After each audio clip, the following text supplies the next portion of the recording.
થઈ ગયું છે. કોસ્ચ્યુમથી લઈને ઓર્નામેન્ટ્સ અને મેકઅપથી લઈને તમામ તૈયારીઓ તમે કરી લીધી હશે, પરંતુ જો તમે ગરબા રમવા ગયા અને ત્યારે થોડીક જ મિનિટમાં થાકી ગયા તો આ બધી મહેનતનો મતલબ શું? અને એટલા માટે જ સંદેશ ડિજિટલ તમારા માટે એવી ટિપ્સ લઈને આવી ગયું છે કે જેનાથી તમે છેલ્લા કલાક સુધી પૂરા જોશ સાથે ગરબા રમી શકો. અને તેના માટે જ આપણી સાથે એક ડાયટિશિયન જોડાયેલા છે, કોમલ કસવાલા. કોમલ, સંદેશ ડિજિટલમાં આપનું સ્વાગત છે. કોમલ, આપણા ખેલૈયાઓને ગરબા તો રમવા છે, પરંતુ એક સમસ્યા એ પણ છે કે તેમનું રૂટીન એવું છે કે ઓફિસના કામ કરવા, ઘરના કામ કરવા ને અચાનક વર્ષના 10 દિવસ ગરબા રમવા જવું. કઈ એવી ટિપ્સ છે જે તમે એમને આપશો કે જેનાથી તેમનું જે સ્ટેમિના છે તે વધે? તો સૌથી પહેલાં ડાયટમાં ધ્યાન રાખવાનું છે કે તમારું જે ડાયટ છે એ પ્રોપર બેલેન્સ ઇટિંગ હોવું જોઈએ. જેમ કે એમાં રિફાઇન્ડ કાર્બ્સ ના હોવા જોઈએ, કોમ્પ્લેક્સ કાર્બ્સ હોવા જોઈએ, જેમ કે જુવાર છે, બાજરી છે, એવી વસ્તુઓ એડ કરો જે તમને એનર્જી પ્રોવાઈડ કરે. બીજું છે પ્રોટીન, ખાસ કરીને પ્રોટીન એડ કરો જે તમારા મસલને રિપેર કરે, જે તમને આગળ એનર્જી અને સ્ટેમિના ફૂલફિલ રહે.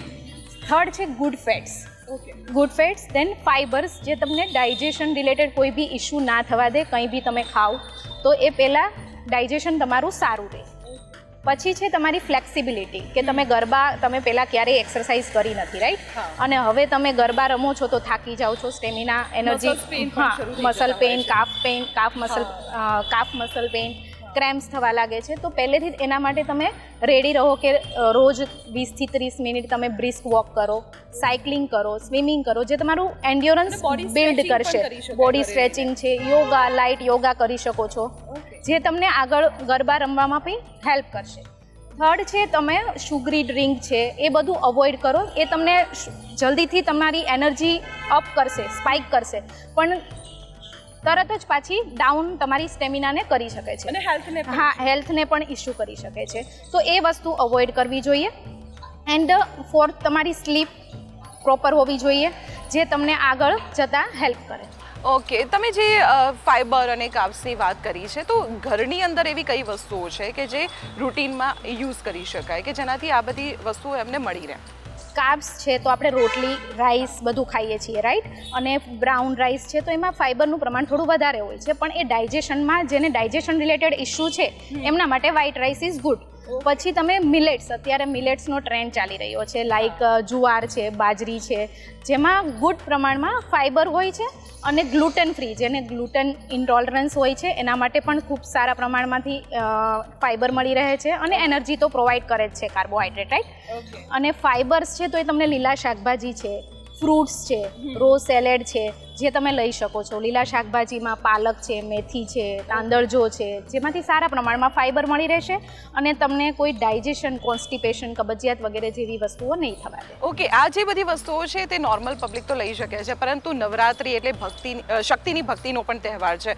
9 દિવસ સુધી લોકો ઉપવાસ કરતા હોય છે, નિર્જળા ઉપવાસ કરવાવાળા પણ લોકો છે. જે રેગ્યુલર ઉપવાસ કરવાવાળા લોકો છે તેમને સ્ટેમિનાનો ખાસ પ્રોબ્લેમ થતો હોય, તો તેમના માટે શું સજેસ્ટ? હા, રાઈટ. જો Navratri is a festival of energy and devotion, બરાબર? એટલે so it is important to balance devotion with health, બરાબર છે? એટલે ઘણા લોકો ઉપવાસ કરતા હોય છે પણ એકદમ સ્ટ્રિક્ટ કરતા હોય છે કે દિવસમાં 1 થી 2 વાર જમવું, જેના લીધે એમની બ્લડ શુગર ડાઉન થઈ જાય છે અને થાક, માથાનો દુખાવો, ચક્કર આવે, એવી બધી વસ્તુઓ થતી હોય છે. એટલે fasting is not about skipping meals and eating unhealthy snacks, but એવી વસ્તુઓ એડ કરવી જોઈએ ઉપવાસમાં જેના લીધે દિવસ જતાં એમની એનર્જી ડાઉન ના થવી જોઈએ. Yes, definitely. તમે મિલેટ્સ એડ કરી શકો છો, જેમ કે રાજગીરા છે, સામાની ખીચડી છે, શિંગોડાના લોટની પૂરી છે, શિંગોડાના લોટની રોટલી છે, મખાના છે. Makhana is good, low in calorie, high in fibre, અને એ બધા કોઈ બી મેડિકલ કન્ડિશન છે, ફોર એક્ઝામ્પલ ડાયાબિટીસ છે, કોલેસ્ટ્રોલ છે, બીપી ઇશ્યુ છે, તો એમના માટે ખૂબ જ સારો હેલ્ધી સ્નેક કહેવાય છે. શિંગદાણા તમે એડ કરી શકો છો, જેમાંથી તમને પ્રોટીન બી મળી રહે છે. ઘણીવાર આપણે ઉપવાસ કરતા હોઈએ ત્યારે ઓનલી કાર્બોહાઈડ્રેટ પર ફોકસ કરતા હોઈએ, સાબુદાણા ખીચડી, બટેટાની વેફર કે એવું બધું, ચિપ્સ વગેરે તળેલી વસ્તુઓ વધારે લેતા હોઈએ છીએ. એટલે કેલરી ડેન્સ ફૂડ વધારે લેવાઈ જાય છે, જેના લીધે ઉપવાસ સાઈડમાં રહી જાય છે અને ઉપવાસના બહાને બીજું બધું ઘણું બધું ખવાઈ જાય છે, પેકેટ ફૂડ ને એવું બધું ખવાઈ જાય છે. ચોક્કસ. એટલે મિત્રો તમે આ ટિપ્સને ખાસ નોટ કરી લેજો કે જે તમારી હેલ્થને પણ સારી રાખશે, સાથે તમને એનર્જી પણ ફૂલ ઓન આપશે. અત્યારે એક અમદાવાદમાં કહીએ તો દરેક સિટીમાં એક ટ્રેન્ડ શરૂ થયો છે કે લેટ નાઇટ સુધી ગરબા રમવા અને ગરબા રમ્યા પછી સ્ટ્રીટ ફૂડ ખાવા. એ કેટલી અનહેલ્ધી એ હેબિટ છે કે કેટલી અસર કરી શકે છે, કેટલું અવોઇડ કરવું જરૂરી છે? એક તો લેટ નાઇટ આપણે ગરબા ખતમ થાય પતે એટલે લેટ નાઇટ બધાને સ્ટ્રીટ ફૂડ ખાવાની આદત પડી જ ગઈ હોય છે. એટલે સ્ટ્રીટ ફૂડમાં રાત્રે ખાવામાં એ પ્રોબ્લેમ છે કે રાત્રે આપણું જે ડાયજેશન છે એ સ્લો ડાઉન થઈ જાય છે. એટલે તમે આવી તળેલી ગ્રીઝી ફૂડ, સ્પાઇસી ફૂડ ખાઓ એટલે તમારું ડાયજેશન રિલેટેડ ઇસ્યુ થાય, એસિડિટી, ગેસ, કોન્સ્ટિપેશન, બ્લોટિંગ જેવા ઇસ્યુ થઈ જાય છે. બીજું કે સ્ટ્રીટ ફૂડ ફ્રેશ તો હોતા જ નથી, એમાં લોંગ ટાઈમથી એને બનાવેલા હોય છે, જેના લીધે બેક્ટેરિયલ કોન્ટામિનેશન થઈ જાય છે અને એના લીધે સ્ટમક ઇન્ફેક્શન કે ફૂડ પોઈઝનિંગ જેવા ઇસ્યુ બી થઈ જાય. બીજું સ્પાઇસી ફૂડ ખાવાથી રાત્રે ઊંઘ પણ બરાબર નથી આવતી, એસિડિટી હેવી લાગે છે પેટમાં, જેના લીધે ઊંઘમાં પણ પ્રોબ્લેમ થાય અને બ્લોટિંગનો પણ ઇશ્યુ થઈ જાય તો બીજા દિવસે ગરબા રમવામાં પાછો પ્રોબ્લેમ, ઇફેક્ટ ઓછી જ થવાની છે. પછી કે બીજું કે વેઇટ બી તમારું વધી શકે છે, કારણ કે સ્ટ્રીટ ફૂડમાં મોસ્ટલી રિફાઇન્ડ ઓઇલ યુઝ થાય છે, જેમાં high in trans fat, saturated fat, જે આપણા બોડી માટે ખરાબ છે.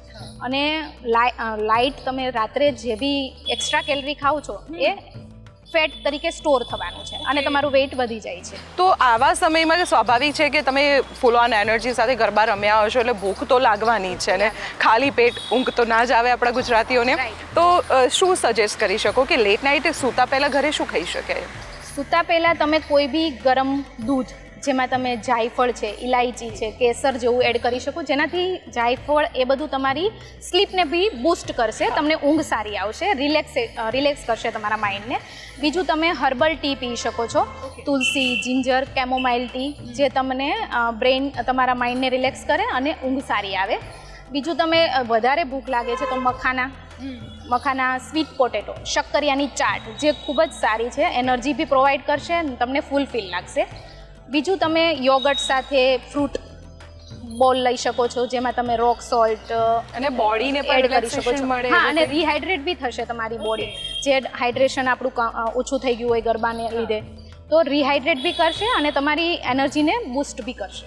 કોમલ, અંતિમ અને મહત્વનો ક્વેશ્ચન છે અને આ દરેકની સમસ્યા છે, જ્યારે ગરબા રમવા જાય છે ત્યારે રમતા રમતા થાકી જવાય છે, જે સ્વેટિંગ પણ બહુ થતું હોય છે, એટલે ડિહાઇડ્રેશનનો પણ ઇસ્યુ થતો હોય છે. તો એવી કઈ કઈ વસ્તુઓ છે કે અમારા વ્યુઅર્સ ગરબા રમતી વખતે એ વસ્તુ કેરી કરી શકે કે જેનાથી અમને થાક ન લાગે, ડિહાઇડ્રેશનનો ઇસ્યુ ના થાય અને હેલ્ધી પણ હોય? ઓકે, તો હવે ગરબા રમીએ એટલે તમારું વોટર લોસ અને ઇલેક્ટ્રોલાઇટ મેઇન આપણા લોસ થતા હોય છે, જેને રિપ્લેનિશ કરવા ખૂબ જરૂરી છે, અધરવાઇઝ તમને થાક લાગવાનો છે, વીકનેસ થવાની છે, રાઈટ? તો એના માટે સૌથી પહેલાં તો તમારે આખો દિવસ પાણી પીવું જોઈએ, 2.5 થી 3 લીટર પાણી પીવું, અને ગરબા પહેલાં, દરમિયાન અને પછી પણ થોડા અંતરે પાણી પીવાનું ચાલુ રાખો. અને ઇલેક્ટ્રોલાઇટ બેલેન્સ માટે તમે લેમન વોટર છે, કોકોનટ વોટર લઈ શકો છો, યા તો ઘરે બનાવેલું પાણીમાં લેમન નાખી, રોક સોલ્ટ એડ કરી, હની એડ કરીને તમે લઈ શકો છો. હા, ORS બી લઈ શકો છો તમે, ORS બી જોડે કેરી કરી શકો છો. હેન્ડફુલ ઓફ નટ્સ લઈ જાઓ, જેનાથી તમારી સ્ટેમિના ડાઉન ના થાય. અને રમતા ગરબા પહેલાં બી તમે કંઈક ખાઓ. ઓકે, ફોર એક્ઝામ્પલ બનાના છે, જે તમને જલ્દીથી એનર્જી આપે છે, ડેટ્સ, ખજૂર છે, જે લઈ શકો છો તમે, કાળી દ્રાક્ષ છે એ લઈ શકો છો, જે તમને જલ્દીથી એનર્જી આપશે. મખાના તો છે જ, બરાબર, એ લઈ શકો છો. સ્વીટ પોટેટો ચાટ, યા તો કોઈને ઉપવાસ છે તો રાજગીરાના લાડુ લઈ શકે છો, સિંગદાણા જોડે મિક્સ કરીને એ લઈ શકે છે. તો જેનાથી તમારી સ્ટેમિના ગરબા દરમિયાન રહે અને વચ્ચે વચ્ચે બ્રેકમાં તમે નટ્સ, સીડ્સ લઈ શકો છો. તો થ્રુ આઉટ તમારી સ્ટેમિના બી સારી રહે અને ORS થી તમારું હાઇડ્રેશન બી કમ્પ્લીટ થઈ જાય. કોમલ, તમે અમારા વ્યુઅર્સે ખૂબ જ સરસ ટિપ્સ આપી છે. તેઓ શ્યોર આ ટિપ્સ સાથે એક હેલ્ધી ડાયટ ફોલો કરીને ગરબાની ધૂમ મચાવશે. ખાસ નોંધ કરી લેજો ડાયટિશિયન કોમલની આ તમામ ટિપ્સ, અને આવી જ રીતે મહત્વની ટિપ્સ માટે આપ જોડાયેલા રહો સંદેશ ડિજિટલ સાથે.